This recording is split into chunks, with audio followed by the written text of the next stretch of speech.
Mike Mentzer's controversial interview. The pain of the 1980 Mr. Olympia was stuck in Mike Mentzer's head till the day he died. Years after the controversial event, Bill Phillips interviewed Mike Mentzer about his career, and the former bodybuilding champion did not hold back. Mike made some serious allegations against Arnold Schwarzenegger, Ben Weider, Joe Weider, and finally the IFBB. I remember most clearly speaking with Jacques Blomart the day before the show at Paul Grant's gym. He was very concerned. He was concerned that his friend Arnold was going to destroy his legend. He was very, very concerned, as a friend's concerned. He told me that, in fact, Arnold told him he was going to go on the show, and how he tried to talk him out of it. So it didn't bother me to hear that he was going to go on the show, especially in lesser conditions, but even if he had been in good condition, it wouldn't bother me. The morning of the show, the atmosphere was much different. There was a tension there. There was a hostility and negativity that skewed everyone's normal perception and, of course, prevented anyone from deriving the pleasure they might have had otherwise. Everything was askew at this point. It was not a normal contest. No one was talking or acting as the way they usually do. There was a strain and tension in the air all the way through. Then the issue of the weight classes came up, and there was a lot of arguing going on between Arnold and a few of the guys. I wasn't even concerned about that. I didn't care one way or the other. I thought I could win. It was a very large room. There must have been maybe 50 or 60 people in there, and Arnold, as usual, wanted to be the center of attention. But he had said something to denigrate Amir Badu in front of everyone, something that was uncalled for. He was making a fool out of himself, but at that time I wasn't concerned. I thought if Amir Badu wanted to defend himself, that was his business. So he was going through his antics. At one point, Boyer Co. stood up as a gentleman and said, look, why don't we just let Arnold explain to all of us right here, right now, what his reasons are for wanting to have weight classes. Maybe we can get to the bottom of this instead of arguing aimlessly. And he did say it in a very gentlemanly fashion. There was no hint of malice or anything negative in his voice. And Arnold snapped back, oh Boyer, why don't you stop acting like a baby? Grow up and be a man. Which I thought was uncalled for. So I said, look, Boyer Co. said that as a gentleman, something to that effect. He doesn't deserve that. And that pissed him off. He turned around very rapidly to face me, and he literally had his upper lip was furled around, he was snarling like an animal. He said, oh, come on, Mentzer, we all know that you lost last year because of your big belly.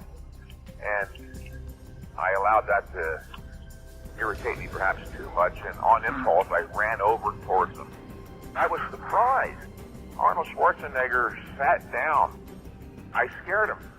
He went over and sat in the corner, and when he went to sit down, I continued at him. I was wagging my finger at him, telling him that his behavior was reprehensible, that it was not Boyer Co. who needed to grow up, but him. And he couldn't look me in the eye. He literally went from being a frantic, hysterical adolescent to shrinking away like an injured child. And that's really gives you some indication, some clue to his character. Only once I stood up at the pre-judging meeting did that thing come to at least a partial halt. That irritated Ben Weider, and he stood in between Arnold and I and tried to assert himself. I just remember thinking how out of control he was. And equally as interesting was how out of control Ben Weider and the hierarchy of the IFBB were. I thought these were supposed to be the guys that ran the show. But here you had this big Prussian son of a bitch standing up acting like a Nazi. And Ben Weider, who had previously always seemed to pride himself on being in control of things, after all, he never lets us forget he's the president of the IFBB. All of a sudden, he was letting this Nazi walk all over him. He sat there quietly. I realized then that Arnold was the IFBB to a very significant degree. I lost a lot of respect for Ben Weider and the rest of the people associated. They're the ones that were responsible. They let him run wild. He was wild. Joe Weider told me later that Arnold was on cocaine that day. And in looking at some of the photographs later on, I believe that he had an unusually stressed look on his face. The veins on his forehead were distended. All symptoms of being on cocaine. Most likely he was. But it became very clear, especially later on as the day proceeded, that things weren't the way they should be.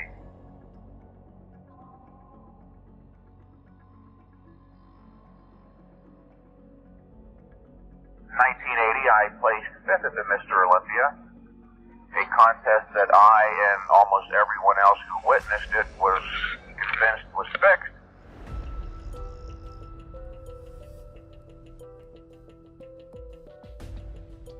Well, my immediate gut level reaction was paradoxical as it may sound, was laughter. I just started laughing. It was ludicrous. It was so obviously an incorrect decision that my first response was just to laugh. It's interesting, at the 1980 Olympia, the only people who saw Arnold as the winner were the 7 judges and his closest friends. None of the other competitors saw him as the winner. None of the audience, or very few, only those that were his friends. If it was just me saying this, of course it could be chalked up to sour grapes.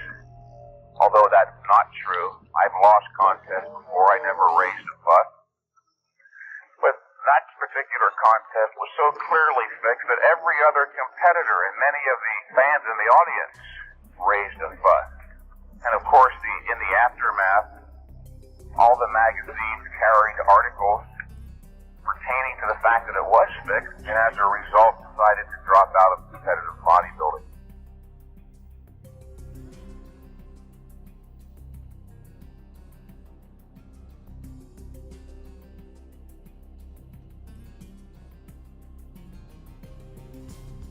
In some ways, I'm glad the 80 Olympia turned out the way it did. It brought into clear focus for me really what the political establishment in bodybuilding is really all about.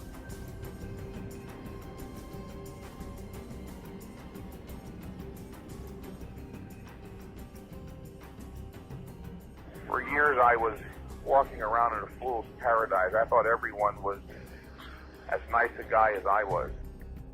I thought that evil was something you just read about in novels and newspapers, when in fact evil is something that's around all of us.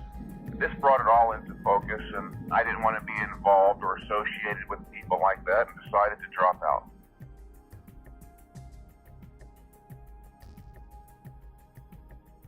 There was a rift after the 80 Olympia. Actually, it wasn't so much Joe as Ben. There was one time when I was in the office and a phone call came in from Ben Weider for me.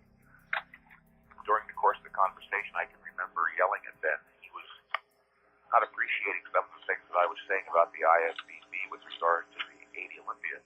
And I remember Joe said, "Why are you yelling at my brother like that?" And Joe took the phone and talked to Ben, and I can only surmise what Ben said, but whatever it was, Joe's response was, as I was standing there, "What do you want me to do, Ben? Put a muzzle on the guy?" I was talking a lot. I was saying a lot of things that Ben didn't like. I suspect at one point Ben got very irritated and told Joe to cool it with Mike Mentzer, and there was cooling after a while.